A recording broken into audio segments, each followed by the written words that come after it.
Right, okay, so into the garage. I'm afraid this is an engineer's garage, so it's a bit messy and lots of wood and stuff around. So let's start with the cockpit side. So I've kept the old cockpit side. You can see this is the bed for the winches that I made. I won't put them back, but they give us a good template for replacing them.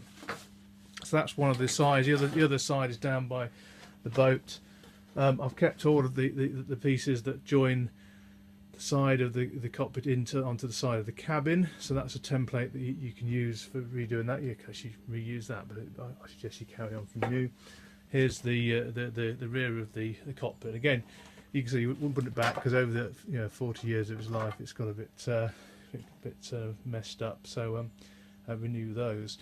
So this is the wood that I sourced to replace that, and this is in fact this bit here is the back of the cockpit. And you notice what I've done is I've glued two pieces of wood together opposite way around, so to stop them bending. Now it looks okay on the photo, but I'm not very impressed with my join. I did it.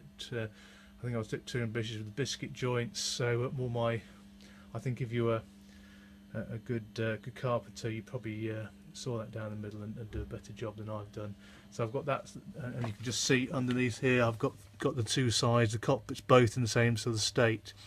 This is all of the wood for the rubbing strake and the tow rail. You can see that sort of material. It's all a Roco, and I say if you're interested, there's my homemade steamer that I was using to bend it into the right space. Roco actually doesn't bend very well, so it wasn't as easy as I was thinking. So what I was doing, I can't see it now, but I made a template to bend it against, and I was going to use that template to bend it whilst I was attaching to the deck, but I won't go too much. So there's the cockpit sides.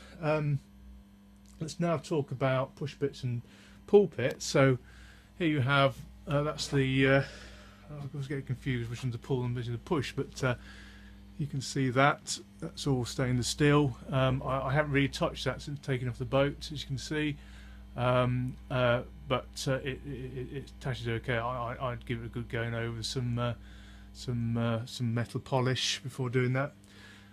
This is the is the pulpit or the push bit. One of those sort of the guardrails come off there. This is braced down onto the deck. As you can see, this is all part of the new rigging I bought. That's virtually brand new. Hardly got anything on it. And actually, you've got on this boat, you've got a main sheet traveller, which is this thing here, which slides up and down the rear sort of rod. So that's the sort of the major rigging. Now, if we come around here, again, apologise for the mess. Here's the rest of the standing rigging. So you've got the guardrails. I didn't change the rigging on the guardrails, but they're all there, both sides.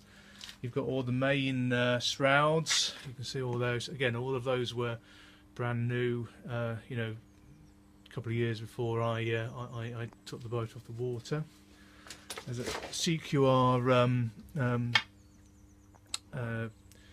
anchor with quite a heap load of chain. Probably can't quite see those, but a lot of chain. You've got the main sheets here, all Tufnell. It's that sort of age. That's the kicker. That's the anyway, it's rope, but you've got all the business. You know, I'm quite happy to just shed some of this rope work. What else? Okay, so this is the step that you step down on. So it hinges up. It provides a sort of a wooden sort of tool case, and it rests either side on the two sides of the boat bunks. So obviously at the moment it won't work because one of the bunks is taken out.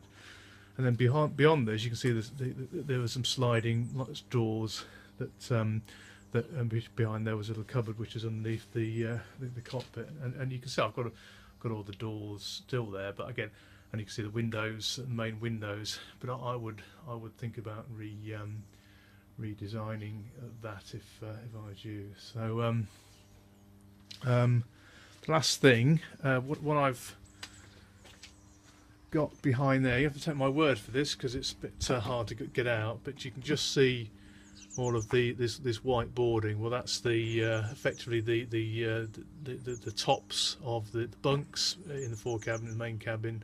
So again, you have to trust me that they're all there, and they're just hardboard, painted hardboard. So it's not a problem. And you can see I've kept as much of the old structure as I can, but again, I wouldn't put it back. But it's all useful. Useful for templating. Okay, right. So that's the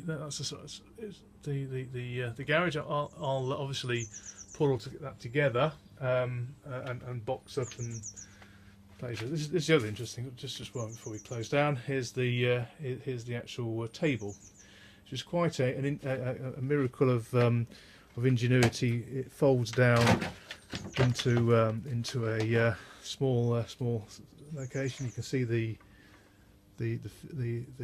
legs either side. It was a bit wobbly, but actually we used it quite successfully over the time we went out. But it fits in a little slot on one side of the bunk. So again, you could redesign that, replace it, or reuse it. Okay, signing off now. Bye.